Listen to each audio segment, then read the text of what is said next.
at Hellblazer Biz. I hope you enjoy the show. It's going to be a blast.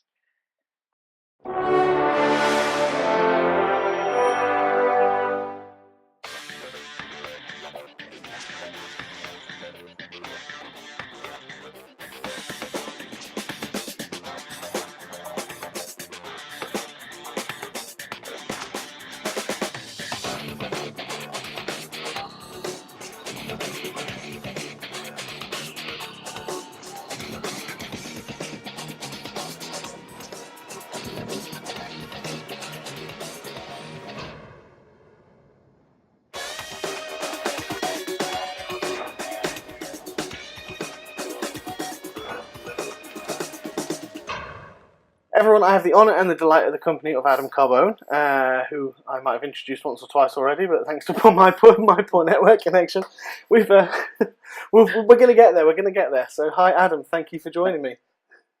Thanks for having me. It's going to be so exciting. I'm so excited. No, I do appreciate it. I know you've been really busy and obviously promoting Randy's Canvas as well as other work, which you hopefully might get to hear about later on.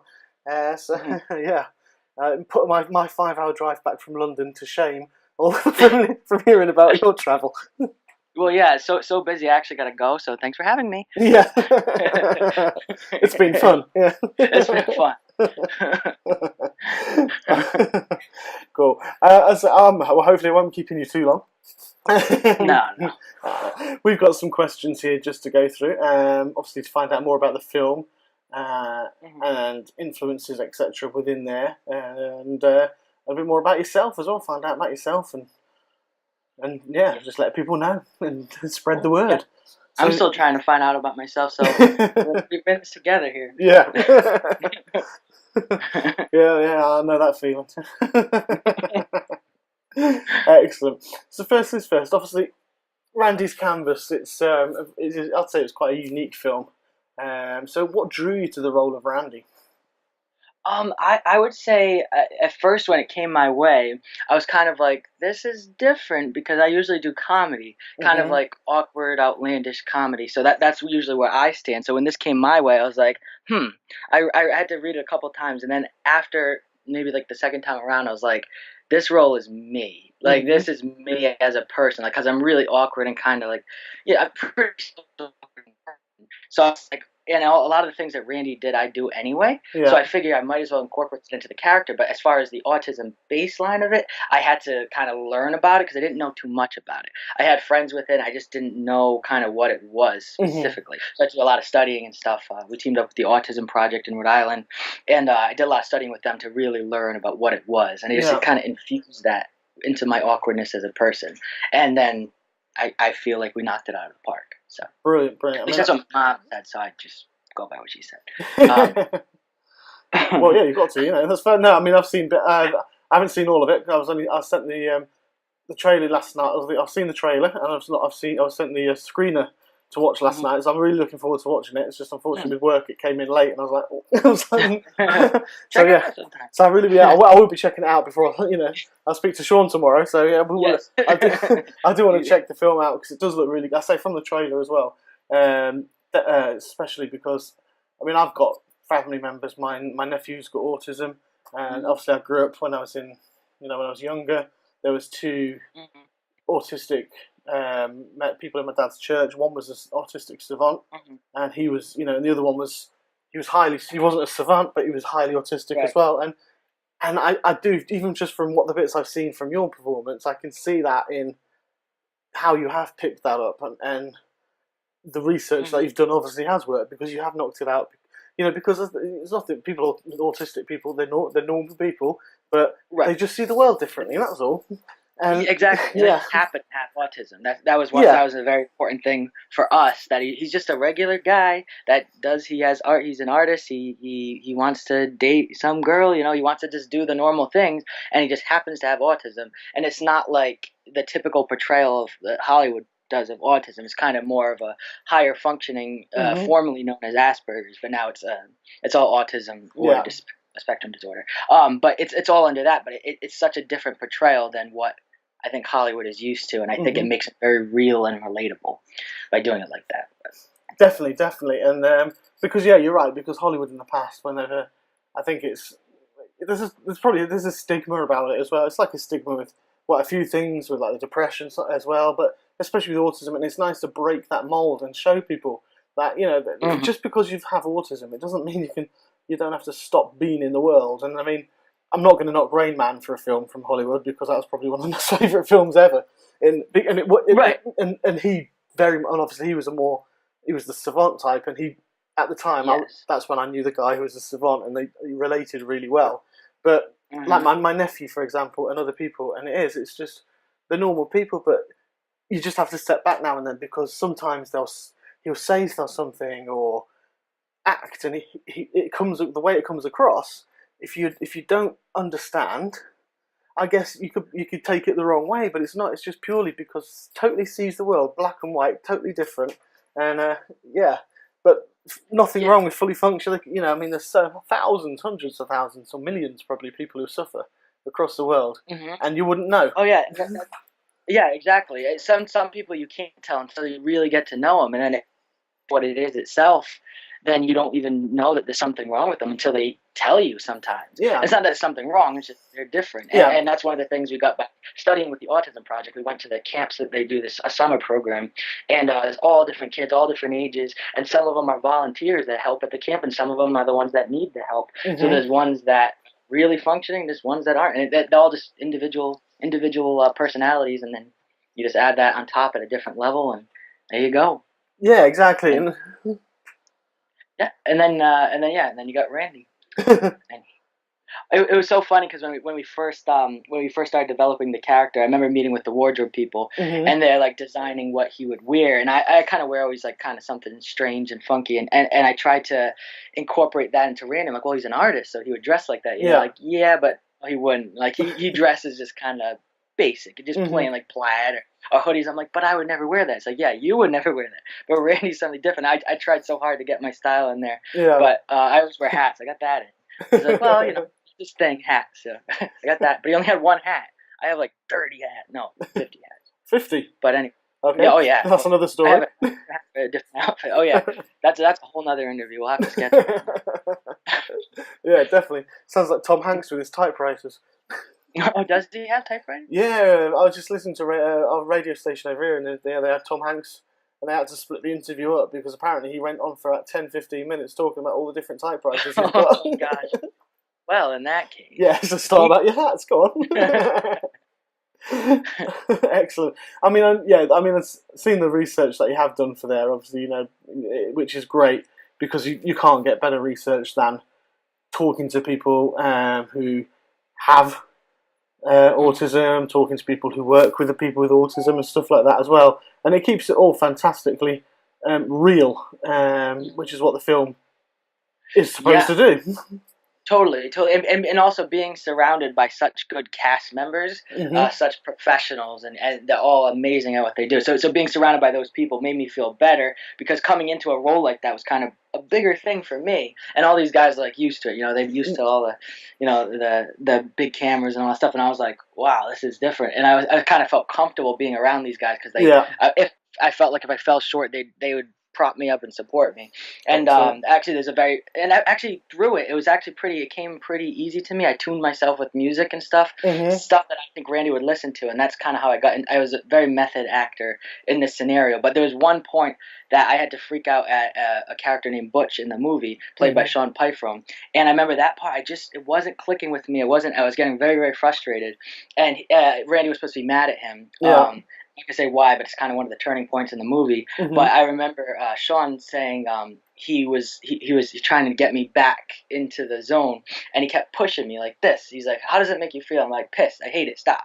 And he goes, "Great. Now take that and channel it, not through the tone or yelling of yours, but through your eyes." He goes, "Do that through your eyes." And this guy was on he was on so many different shows. He's such a pro, and he was So I used that, and then I did that, and then the scene came out like perfect, and I just followed his advice. So that's where I felt comfortable right after that moment. Like, okay, these guys got me if there's something I don't feel right or whatever. And we had people from the Autism Project as like advisors to keep it accurate to autism too. So if there's a point that maybe that's not how I would say, and it happened a couple times. His name was Jay Bacchini, and he I might not be pronouncing it right, but he said just, there's a part that it was like not quite right and it's kind of straying. He goes, do it like this. So I said, I'll do it exactly how you say. And then he showed me what to do, and I did it, and that was like so accurate to me. It was really cool. So we had everything we needed to make it accurate, No, it's fantastic, and it is, and it must be such a huge privilege not only to be able to portray a character like that, but say coming from someone with a comedy background like yourself, and then getting into you couldn't pick a more or not say some more serious sort of straight role than compared to a comedy. And it was actually important to me too. It was like a challenge. It was really a challenge to me, and I was like, I want to prove people wrong, because there were some naysayers that were like, maybe get somebody with more of a name, maybe get somebody that actually has autism, stuff like that. And Sean really fought for me. That's like, no, this is the right person, because we've done so many projects in the past. That was like, trust me, this is the guy. And then I did it, and everybody, even all the people there's very specific people that were like, nah, and then they're like, oh, okay, I see what you did. Oh, like that. So I was like, I'm like, ha, see. See, and that's a great, exactly. That's a good reaction to be able to get as well. It's just it's to prove all those people wrong. Which is great. And I mean, another part of it as well is, obviously I put down, it's a non-profit film, so all the profits from this film are going towards the autism charity and awareness, aren't they? Yeah, exactly. All the proceeds go to the Autism Project in Rhode Island, who was like a huge help creating this film. They created it with us, so it's our movie. Joanne Quinn is the one who runs it, and she was just amazing. And all the kids there and all the counselors, it was great. So with their help, and it was huge. So yeah. So what was I saying? So talking about, obviously coming from the comedy side, what was actually the hardest thing to do for the role? I think the hardest thing was at first was the dialogue. It was very intimidating. It was like, wow, this is a lot. Usually I'm kind of an improv guy, so it's like, I'll just go with the flow of like, tell me what to say, and I'll say kind of what you want, but maybe not, And I always break the fourth wall and mug the camera, and I was a very big fan of Tim and Eric. It's a comedy duo on Adult Swim, and that's kind of my world, that I was like, these guys, I want to be them.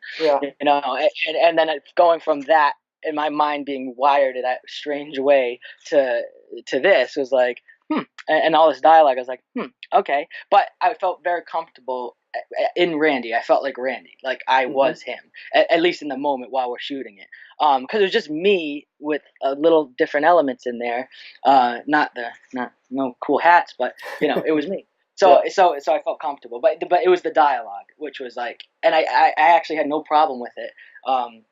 At all. It was really cool because I had such good actors around me, and we ran the lines a bunch of times, and that was important to me, because once you have, and actually very important thing I learned from Scout Taylor Compton and Sean, the director, was to listen to what the other person's saying. That way you can respond accordingly. Instead of just looking at your lines like, this is what you got to remember, just listen to the other person. Then you can respond. If the word's off here or there, it doesn't matter, as long as you're listening and responding accordingly. So that was really important. And then once you get those down, then you can start working on delivery and how you're going to do it and all this stuff. So I always made it in my, and actually another thing I did too, I'm just remembering this now, I spinned a lot, and everybody was just always staring at me. I had like headphones on, I'm spinning around to get myself disoriented, and then right before action, and then I hand my my headset with the headphones to the AD, and I was like, here you go, James Miller, he's great. I handed it to him, and then I'm like, okay, and then they go action, and I'm like, dialogue, and then that's always me in my own little zone. Excellent. It's strange, excellent. but one of the things I did.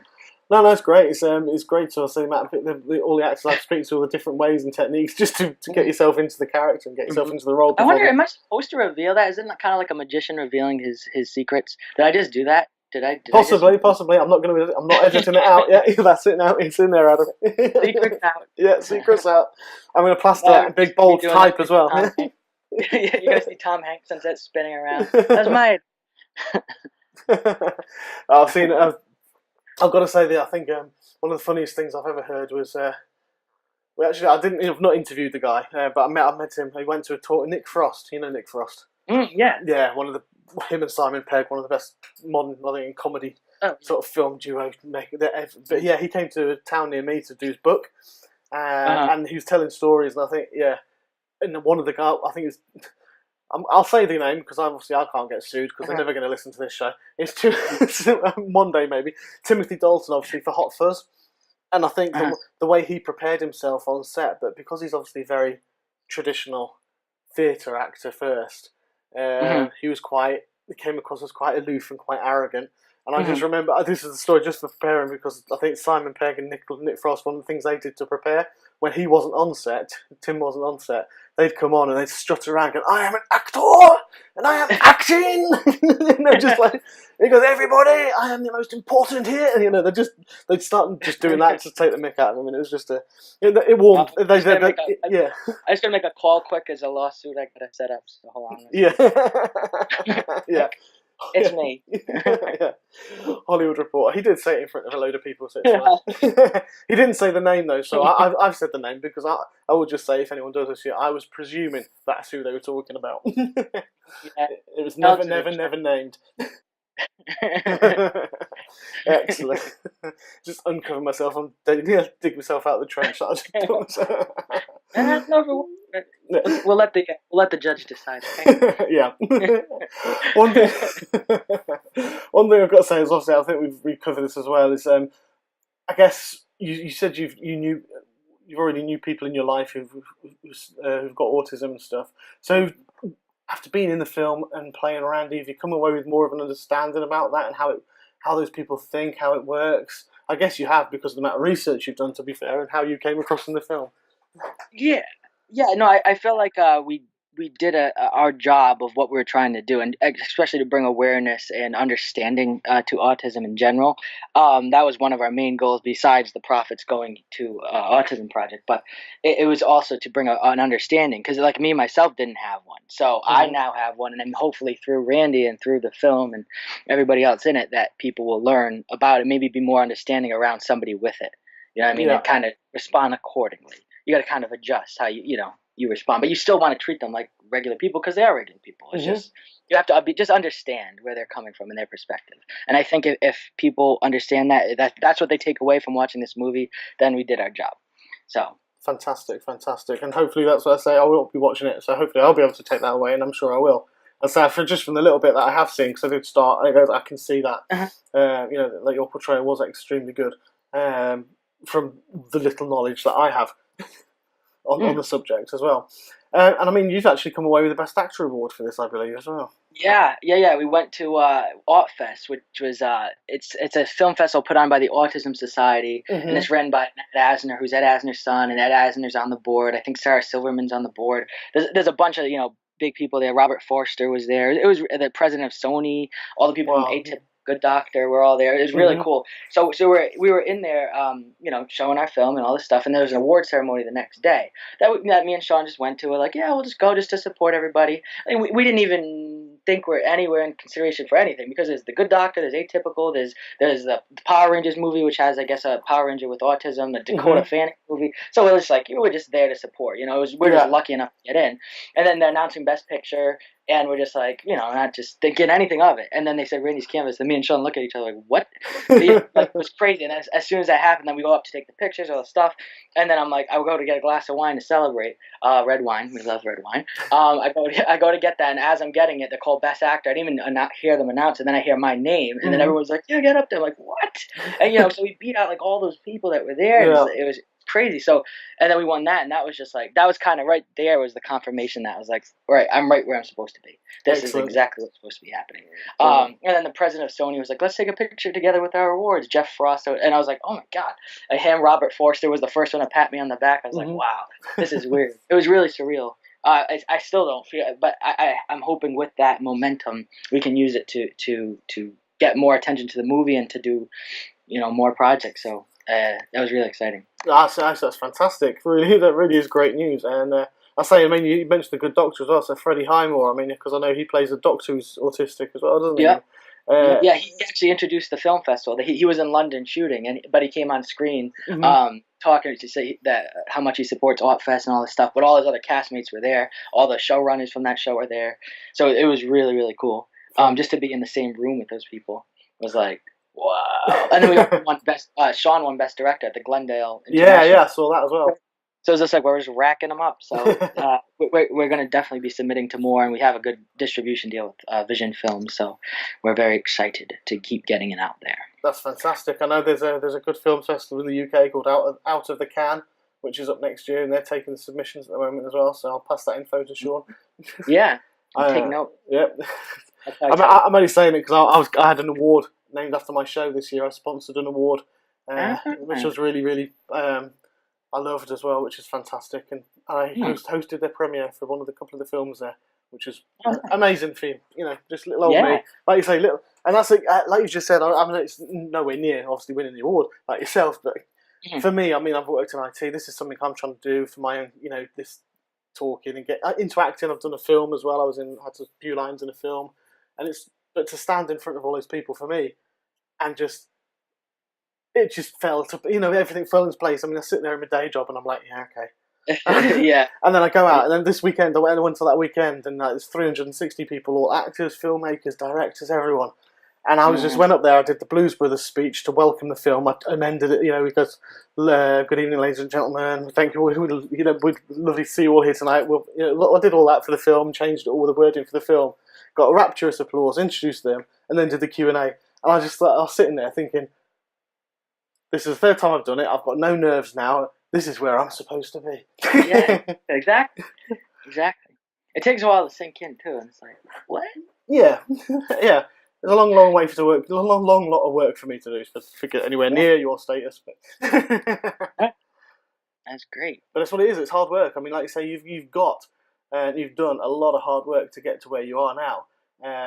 And fantastic. I mean, I know something you mentioned before is you've worked several times with Sean. So what is it that draws you to his projects? Because there's about 3, 4, maybe 5. I think is it 3 or 4 is it you've done with him now? Yeah. I think we we know each other so well that we started by doing he did a comedy web series called Poor Paul, and that was with actually Kevin Schmidt was in it, Zach Bennett who created the idea of Randy's Canvas. He was like the star. So it was like a lot of those people that they kind of all stuck together. Yeah. And I was a fan of the web series.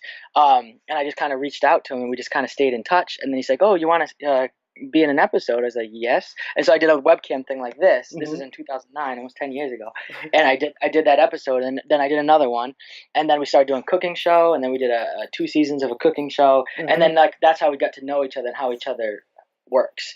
And in our show called Dude Food with Sean and Sometimes Adam, he's like a professional chef.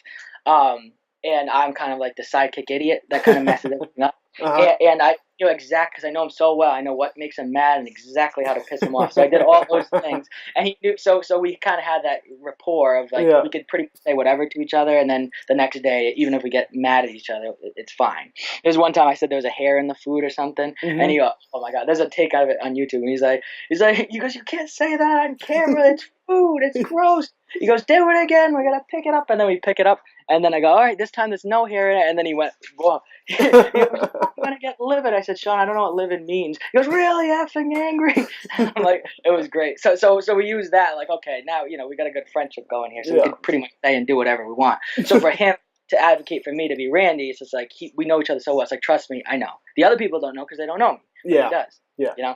So that's kind of how that worked out, and it did work out, which is good. So we're hoping to use that to create more films. We have another movie in the works now too. So and it's a comedy, so we're hoping to take it and keep going.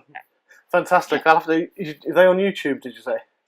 Oh yeah, it's on YouTube and it's called iFood.tv, but it's on YouTube as well. Dude Food with Sean and Sometimes Adam. Yeah, I've got the title. I'll look that up because that sounds hilarious. It's a fun one.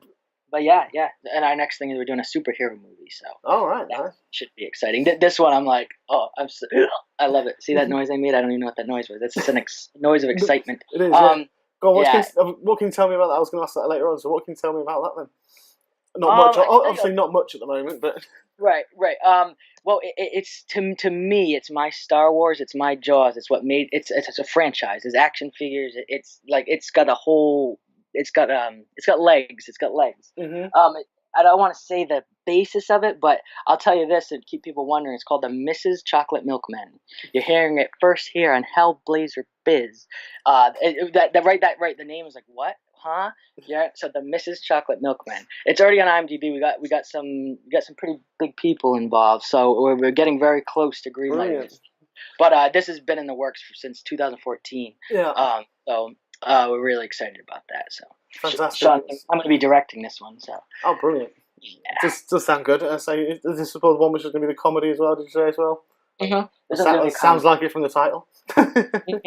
Oh yeah. It's just right there alone. You hear the name, like, what? What is that? If you see that, imagine that on a billboard, like, what? At least you would look it up, right? Yeah, exactly. It's made people stop and think, whoa. Yeah. And there's so much more built into that to keep the mystery going. And it's like, yeah, I'm excited about that. Fantastic. Like, you're hearing it here first. This is going to be like... Exactly. This is an exclusive. All over the place. I said it here. It is exclusive. It is. I've never said it in public before, so... Oh, brilliant. Like, meetings at coffee shops. It's the only time I brought it up, so... Excellent. So, boom, it's out there. It's going to be a big type as well. I'm going to make that one of the big quotes. Yeah. Cool. Now it's my movie. Exclusive. Exactly. In fact, yeah, because if I put hashtag exclusive, it should reach more people. Exactly. Excellent. What kind of drew you into acting in the first place in comedy? How old were you? I mean, I know you got a degree and everything in filmmaking, so you obviously followed it through into college. Yeah.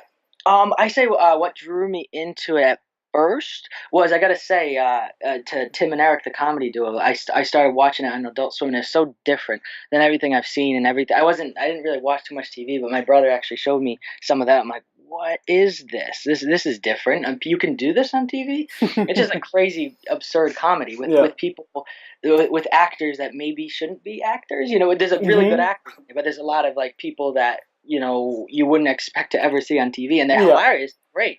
And it's just like, and then you put these people all together, and you got this wonderful mashup of comedy. And I'm like, wow, I want to do this. And then I started creating my own YouTube videos and putting them up, and it kind of just went from there. And then I started going into feature films. And after I went to college, I started really picking up, like, I just get called on, you want to do this movie? You want to do this? I'm like, yeah, let's go. Let's do it. And now I'm starting to get a little bit more picky as what I get myself involved in. Because before I just took anything. Now it's like, okay, now they got to really mold of what I want to be doing. So I know I can do drama. I want to do more of it as far as acting goes, but as far as creating and putting out, what's most natural to me is comedy. I can act in drama, but I want to put out comedy, especially directing, and I'm trying to shift my focus into directing and acting, just the creative stuff.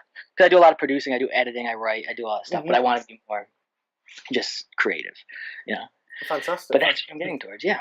Brilliant. That sounds great. I mean, I might have to pick your brains sometime because about YouTube. If you had your own YouTube channel, because I'm struggling on YouTube. So, my YouTube channel is called Squib TV, and it's totally it's just all crazy comedy stuff. And I run it with my business partner. He calls himself the Dicksta, and he's crazy. I found him on Craigslist. He has like half a foot. It's weird, but anyway, we run our channel and. And it's pretty crazy. It's called Squib TV. And I started it with my next door neighbor, Evan. So we all run it kind of together, and my brother helps. Yeah. So, it's interesting. But We've been doing that. We've been doing YouTube for 10 years. So that's always content. We put out weekly content every Sunday. Or we try to anyway. But that's been a consistent. It always keeps our skills sharp. You know, always keeps something going, no matter what. Because even in the feature film, people are like, "What are you guys doing?" And we can't announce anything. We can't really take pictures. You know, so we can't really keep people updated. But with the YouTube, we can at least look. We're still here. We exist. And then once a big movie comes out, look, that's what we've been doing. But it kind of keeps us in people's minds. So. Yeah, no, that's really good. I mean, I will pick your brains at some point if you don't mind. I might just drop you a message and just about advertise, publish it, because I do find that trouble. I mean, I was sat watching a thing with my son yesterday, and it was on YouTube. Some of the stuff on YouTube's just, I'm not going to mention the names, but it was just because I can't remember them. There's one, they're just going around and they're just daring each other to do stupid things like stand on a metal bar and just open your legs so you end up like, crushing your balls and stuff like that. Oh yeah. And it's funny to watch, but then I'm looking at them thinking that's just daft. And you've got 8 million people have watched that, so I can just imagine how successful you got to your big house. I'm thinking, I'm trying to do these genuine interviews, and no, people love that stuff. It is weird what will hit and what won't. Like we did this big break-in prank to my friend in L.A., and I didn't announce I was coming to L.A., and I had my other friend, actually Sean, help me stage it, and then we break into my friend's house. He didn't know who it was, and I thought it was hilarious. It came out great, but we thought, oh, this is gonna go viral. But it hasn't yet. I mean, it takes time. But he's got some views, but not like what we expect. And certain little stupid things will get hundreds of thousands. So we made political videos. They get like 100,000 views, and then these ones got like a couple hundred. I'm like, what? It's so weird how the algorithm works. It is, yeah. And it's a whole new industry to sort of understand, isn't it? And a whole new way to get things out there. So yeah, I'm still battling on that one because YouTube for me is quite new since I've been putting the videos on. And normally it's the audio podcast, which they're quite good. I'm on goes through iTunes and everything, and I get some good listeners on that. I've had about 3 years going, and I mean it's probably nothing to the numbers you're used to, but I've had about 140,000 plays, in 3 years on 140 episodes. So great, that's great. It's good. It's nowhere near the millions that I would have dreamed of, but it takes time. It takes time. Yeah. Oh, excuse me. I'm trying to mute myself then, sorry. Is excuse me a request, or is it just like a demand? Like, are you asking me to excuse you? Because what if I said no? Yeah, exactly. Like, no. I'll just sit there like this, like a scolded puppy. Yeah, if you said no, I'll just sit here like a scolded puppy. Oh. Excellent. So, what would your ideal project be to act in? I mean, we've obviously comedy. We've kind of touched on it there, kind of sort of. Right. Who would you like? Who would you love to work as in actors to work with and direct? That kind of ideal. That kind of. Sort of I would love to be like either a series regular, like in a comedy, kind of like the awkward best friend, or like a villain in a feature film. I've been really wanting to do a villain role, and I feel like I could do that really good. So something like that would be really different for me. I'm waiting for something like that to kind of arise. But in the meantime, just a nice comedy bit or a lot of improv stuff would be good. But really, whatever. I'm willing to take whatever. Yeah, it's weird because I like to incorporate myself into the character. So anytime a director kind of lets me be me, is like me be me, but give them what they want, what they wrote. But let me add something to it, because if you're hiring me, you're getting me. So there's something different, I think, about that. So even in the last role I just did, it was like a hipster kind of character, goofy guy, and I'm like, that's me. Here you go. And they let me wear a lot of my wardrobe, which is cool. So, fantastic. But that's what they call me because they knew that's what I do. So, but something different is a villain. Yeah. A villain would be pretty cool. Would you consider theatre as well? I mean, I know you said improv there. Because I'm just thinking when you said improv, there's a great theatre company called Mischief Theatre, and they do a play that goes wrong and comedy about a bank robbery. They're on Broadway and stuff, but it's all a lot of it's slapstick, but they do an improv show as well, and it's a totally different medium, isn't it? It is a totally different medium. Something with theater is like it's kind of a little bit intimidating for me, but also at the end of the day, I like having something to show for what you've done. Even though those can lead to other gigs and stuff. But we shot a movie. Look, here it is. I have it on physically here. Yeah. Theatre after the night, it's from it's gone. Right, and it's like all that work you put into it is like people love it, but it's just, to me, I like media, but also stand-up comedy I do a lot too, and I know that a lot of people get their own TV shows from that, and you can really practice. So I've been doing that as much as I can, and each time I do, I feel like I'm getting better and better. I'm honing in my jokes and stuff. So, but that's just kind of intimidating for me just to be on stage, but in front of the camera, no problem. Being on stage is a whole another monster that I'm working on. Yeah, I know. It's like a lot of the people I speak to, some of them do theatre as well, and it is because when you're behind the camera, if there was heaven forbid something did go wrong, then you can just reshoot it. When you're on stage, you screw your line up. You've got several hundred people just sitting there looking at you, going, exactly, judging you. Yeah.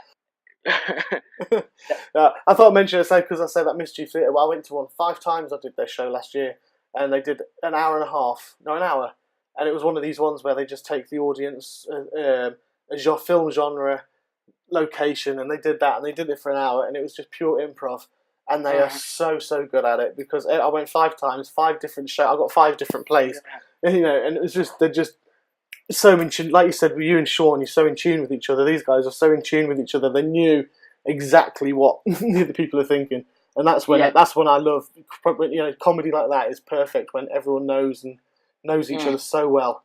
And being comfortable is important, because once you're comfortable, even with the people and the dialogue, then it makes whatever you're doing, whatever the new thing you're doing is, so much easier to focus on, because you're comfortable already. Because if it's all new people, all new, what out of your comfort zone, it's a little bit more difficult. But once you have that group that you keep working with, which a lot of big stars do, like Owen Wilson, all those guys, Ben Stiller, they're comfortable with each other. Yeah. So on camera, they don't have to really do anything new. Not new, but it's always new. Yeah, it's just, they're comfortable, and I think that's important. Yeah, comfortable to work with each other, and they know how each other is going to react and work. I mean, there was actually a perfect one. It's sorry, I'm diversing again. There was a actress I had on called Erin. She was on a film called Cell with Samuel Jackson, and it was just to show. I'm just saying this because of perfectly how in tune someone was when they're acting. She was there's I think part one of the scenes, her brother had been killed, and he was just slumped against a tree trunk, and the scene just had her walking away. She was with Samuel L. Jackson at the time. They were just going to leave and walk. I think it was some virus he'd had, and she said on the spur of the moment, she just turned. She thought, right, I'm going to ad-lib this. She goes, because my character wouldn't just walk and leave her brother. So she turned to go back to see her brother one more time, and apparently she said she just felt a grip across her, and it was Samuel Jackson.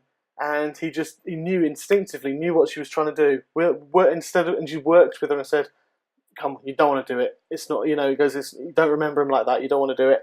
And turned her away, and he was just so in tune with exactly what she was thinking. It wasn't scripted. And she said that's obviously one of the best things of her life, because exactly like you said, when people are so in tune with what they're doing. Oh yeah, and sometimes you think of things that necessarily the writer or the director didn't. And you don't want to go off book too much, but almost if you think of like, I think this would be right here, I'm just going to try it. It's better to ask for forgiveness and to beg for forgiveness and ask for permission. That thing. That I did that in the last film. I did a couple things. I'm like, I'm just going to try this. I'm just going to see if they say no. Then they say no. What are you going to do? And I did it. And like, oh my god, that's great. And okay, see, that's why I did it. Because but even Michael Emery, who plays my brother in this film, we have such a rapport going back. Like we do a lot of comedy together. And he did one of my courtroom comedy pilots actually, and I cast him as this orange guy. I painted him all orange, and it was like he had like this too much of a tan sort of deal. So that's how I met him, and then we just became really good friends. We did a couple movies, and then us being brothers on camera was just so natural to us because we're already like brothers in real life. So we knew each other well, and that been getting a lot of good reviews on that relationship. But we've been working on the relationship for years, And then now we just transferred onto on screen. It was no problem. We actually might be doing a buddy cop film, me and him. So we're gonna be two Southern cops with like mustaches and But yeah, so that's another thing. But me and him, but we already have that relationship, so it'll be interesting to see these two like serious brothers and then doing that. No, it sounds great. And just like, when you start mentioning someone who's orange and an orange skin, my mind immediately went to somebody else, but it's fine. Yeah. It could be more than one. Not gonna go there. That's a whole nother episode. It is, yeah. All you got to do is follow my Facebook to see what my thoughts on that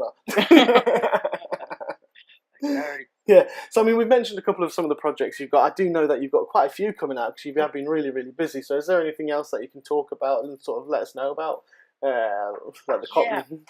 This movie I was a production manager on, and I did some line producing on called Pride, Prejudice, Cut. It's pretty much the making of a Pride, Prejudice, and Cut movie. And they kind of put a YouTube star in the role of Lizzie Bennett, which everybody's kind of up in ears about. So that's coming out soon. We wrapped that in January. We shot that, and then I just did another one called Law of Attraction. I don't know if I can say too much about that one, but I just wrapped that. And then I did another one called Froth and Bubble, which I can't really say that. There's like a sci-fi feature. I shot that in Rhode Island. So I produced that one, co-produced that one. And then this one I was just acting in, which is different for me because not being in producer/actor mode was like I just was able to focus on acting, which was like, this is strange. I didn't realize how much downtime there is for actors, besides studying and stuff. But I'm like, wow, what do you do now? Like once, your call time might be, you might have a 5-hour block of filming, but then everybody else is on set for 12, 14, 16 hours. I'm like, what do I do? you know. But it was really interesting. But it was cool just to be treated as just an actor and getting picked up and rides and like, oh, I like this. Like, yeah, you used to that.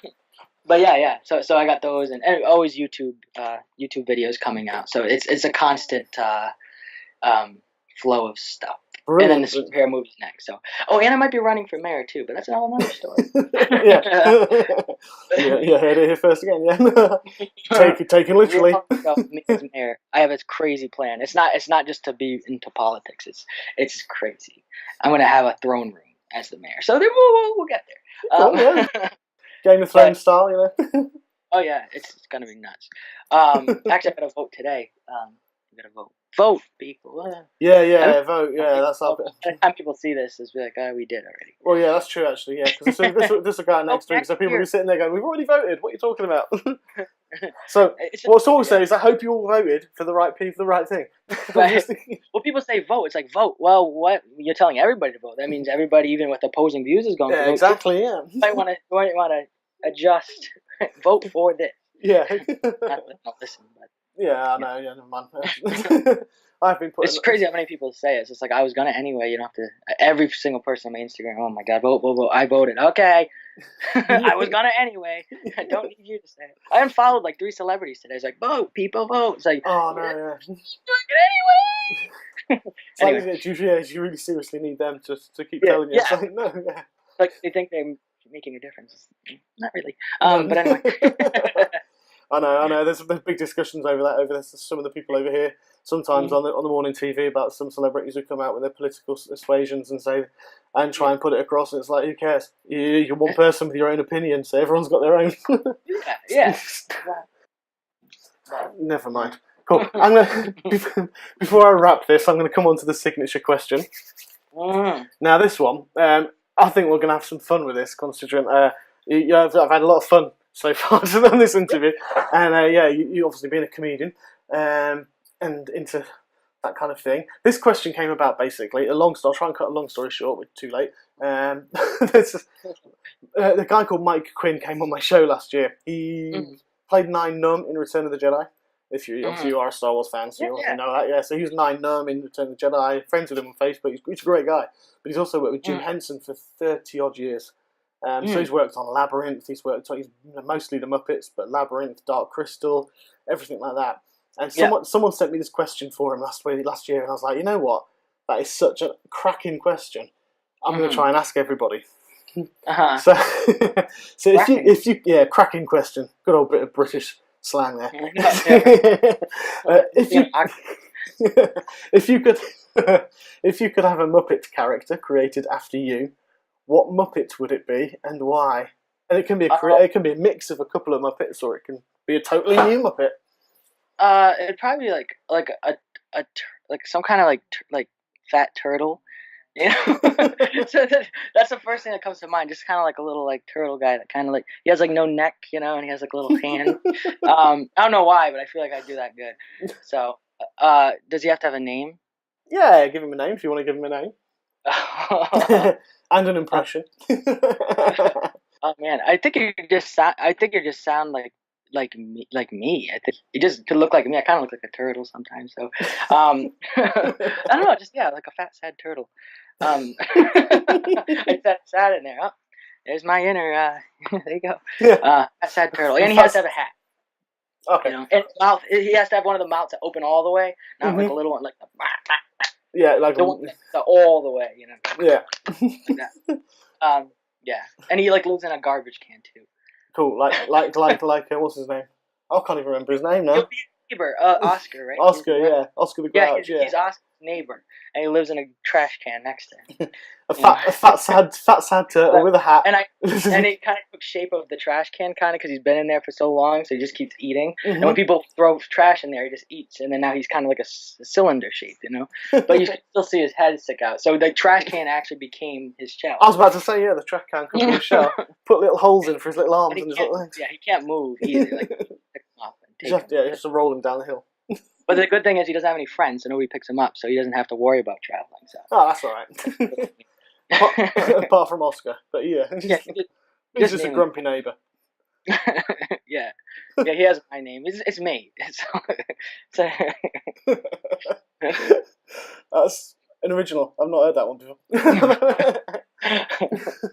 A lot of people just sort of go, yeah. I've had one. She was a Slovakian actress and filmmaker, lovely girl. She didn't obviously. Then she never had Muppets when she grew up, so I was stumped. She just left me in silence. So she goes, "I've never heard Who Are the Muppets," and I was like, and then you hung up. "Yeah." I was like, "No, you can get out of here." Yeah. That's enough. Well, the go-to easy thing is Gonzo. Because look, come on. Oh yeah. Look at that Italian schnoz. I could be Gonzo or Big Bird. I'd qualify for both, but I think maybe the turtle can have like a beak. Yeah, you could. Some turtles do, don't they? Yeah. No, I was gonna say I was gonna do an impression, but you can't. Because that's how I started mine. I do really crap impressions. So maybe that's what I could do on YouTube because I was like, piggy, piggy, you need to on set, piggy. That's my Kermit. That's good. And also the thing is too, for my character, just don't put any plastic straws in the trash because it'll kill me. You remember how the whole plastic straw? Oh yeah, definitely. It's got to be recyclable. So one rule would be no straws allowed. Yep, paper straws. I'll eat your garbage. I'll eat like chicken bones, everything like that, but just not a straw. No plastic straws. I think it's so silly. They give out paper straws. I had like drinks in LA, surprise, and there was paper straws in it. Yeah. Paper straws. And they melt. They melt in your mouth. So what's the point? Yeah, we went to McDonald's. I mean, yeah, it's ridiculous. It is. I mean, I know getting rid of plastic. I don't know why plastic straws because there's so much plastic in the world, which is fair enough, and we want to save the environment. But we were in McDonald's. We need those. Yeah, something else. Yeah, it's not that. Exactly. It's a small thing they're attacking. It was because we were in McDonald's last weekend in London. We went down to London for the weekend, and we were there, and we had a milkshake at McDonald's, which, as you know, is extremely thick. And a plastic straw is hard enough, but when you get a paper straw, which they give you now, you get 3 sips in, and then you have yourself a brain hemorrhage because you're just like, you're just watching the straw collapse in on itself all the way down. I'm gonna ban paper straws. That's what I'm gonna do as mayor and ban paper straws. Yeah, could have wooden straws, but then we get splintered lips. It's crazy. Never mind. Anyway, Adam, before we stop recording, is there anything you would like to say to people who are listening and watching? One final thing. Anything I'd like to say? I'd say check out my YouTube channel, Squib TV, SHQUIB TV. Check that out, and also keep using plastic straws. Never give up. They're useful, and we need to fight back. Don't. Yeah, that's it. Oh, and watch the movie Randy's Canvas, of course. That whole thing. Remember? That one we talked about a bit ago. Yeah. Check it out. Yeah. And that's obviously. I mean, you can obviously Randy's Canvas is also on Twitter and Facebook, and I shall get it on Instagram as well, so people can check that out. RandyCanvas.org is the website. It's available on Amazon, Xbox 360, iTunes, stuff like that. So check it out and leave a good review if you like it. Fantastic. If you don't, don't say anything. I'm sure everyone will love it. Cool. So thank you very much, Adam. I'll